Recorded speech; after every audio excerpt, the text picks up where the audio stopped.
You just blurt it out. Jim Crow era. Yeah. What else? I know you guys know this. It's not a trick question. I promise. Like, who are people you think of when you hear the civil rights movement? Malcolm X. Okay. Okay. Alrighty. So for the basis of this lesson, we're going to define the civil rights movement as a movement that sought to challenge oppression and demand equal rights for all Americans, regardless of race and ethnicity. Does anyone know what was happening in the United States between the time of 1960 to 1970? So during the late 1960s to the early 1970s, of course, there was the civil rights movement. We think of Martin Luther King Jr. and ending segregation and Brown v. Board, but that was earlier, but slow down to this. And so there was a lot of protesting, sit-ins, just things that we've learned about since like kindergarten. But also during this time was the Vietnam War. It did spark a lot of conversation in America, specifically over our resources and our people. Many were anti-Vietnam, and there was a lot of protest happening, specifically among the young people.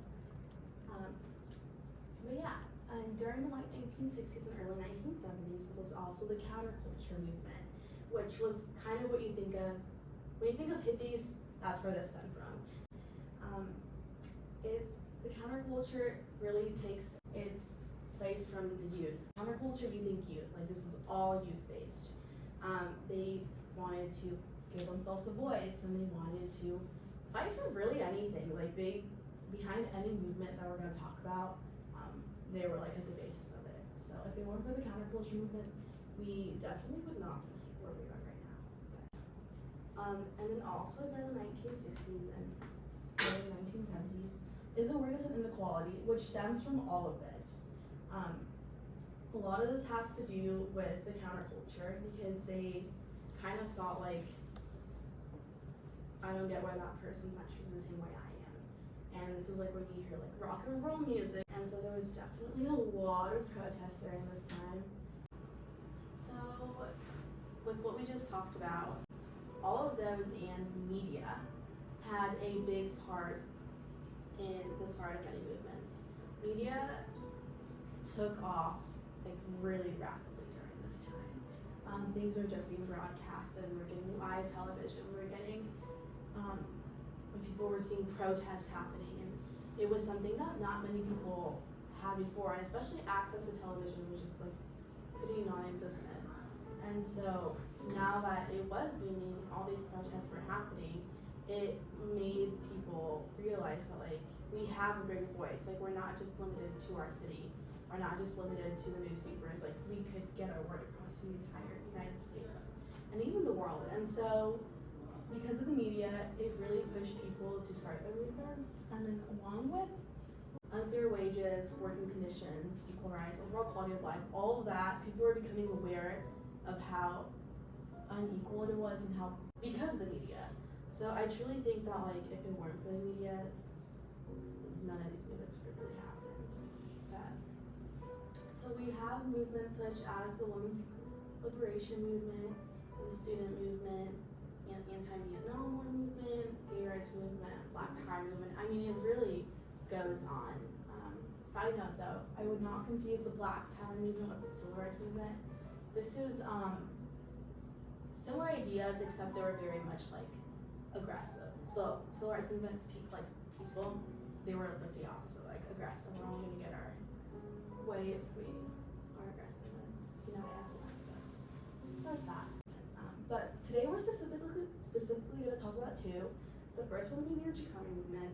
The key years between this is 1965 and 1975, which you'll learn about in your stations. But this is the key. I mean, it was longer. It was probably like the beginning of the 1960s to like 1980s. But if it like the key years where it really did its most impact is between there. And then the key people are definitely Mexican Americans, and then another group which you'll learn about, and then obviously other Latinos too, such as Puerto Ricans, Cuban Americans, Latinos in general, part of Central America. And then the key locations was California, Texas, but it definitely was visible in the Midwest, such as Chicago and the East Coast. But yeah. And then the other movement we're going to talk about is the Native American movement, also known as AIM. The key years for this is 1960s to 1970s, and then it did go through another stage in the 1980s, but it still continues today.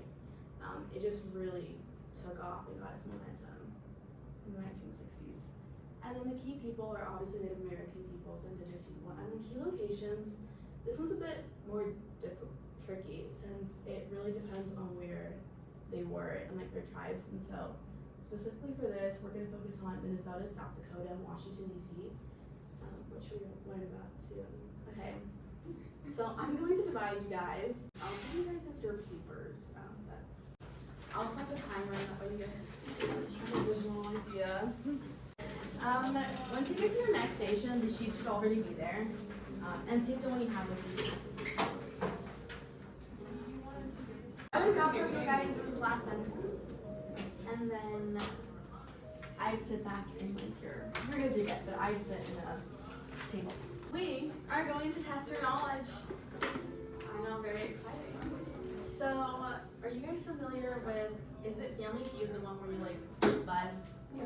Okay, so we're gonna play our own version of Family Feud. With the group that you guys were just with, you guys are gonna choose one person to go first. I'm gonna have these questions based off of the worksheets you guys did. And we are gonna switch between the AIM movement and the Chicano movement. So I would just pay attention to the question so that way we don't get the wrong one. What's your first person now?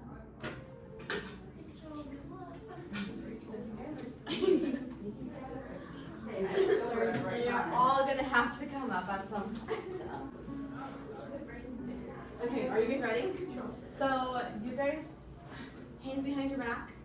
I'm gonna read the question, and the question will be there too. The first person to grab the skull gets to answer first. If you answer wrong, the other team has a chance to steal. Okay, you guys ready? Hands behind your back. Thank you. And what is a key location of the Chicano movement? California. Bingo! Alrighty, Team Capella.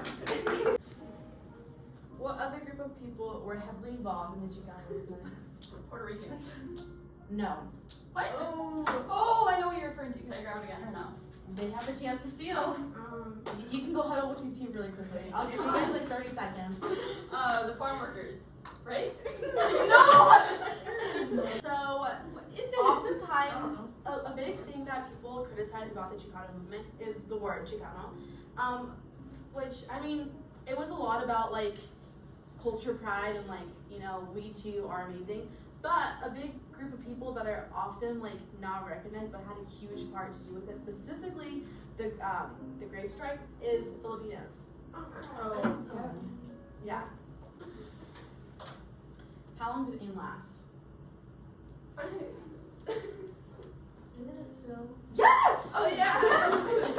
Yes. Last question. Oh. Okay. So what? This is leading into our reflection questions. So the first question is, what are the lasting effects of the Chicano movement in terms of representation and rights of contemporary American society? Yeah. They created like the bilingual programs in schools. Yeah, that's a good one. Anything else? Yeah. And then, what were the primary goals of the American Indian movement, and how did they differ from or align with the goals of the other civil rights organizations at the time? Yes. So AIM really wanted to get better housing conditions, better schools for their community, and they were really just fighting for what I guess we call today basic rights. Whereas I feel like other movements were going more for specific rights like equal pay and equal representations, while they were just trying to get a better living situation. Yeah, that was beautiful.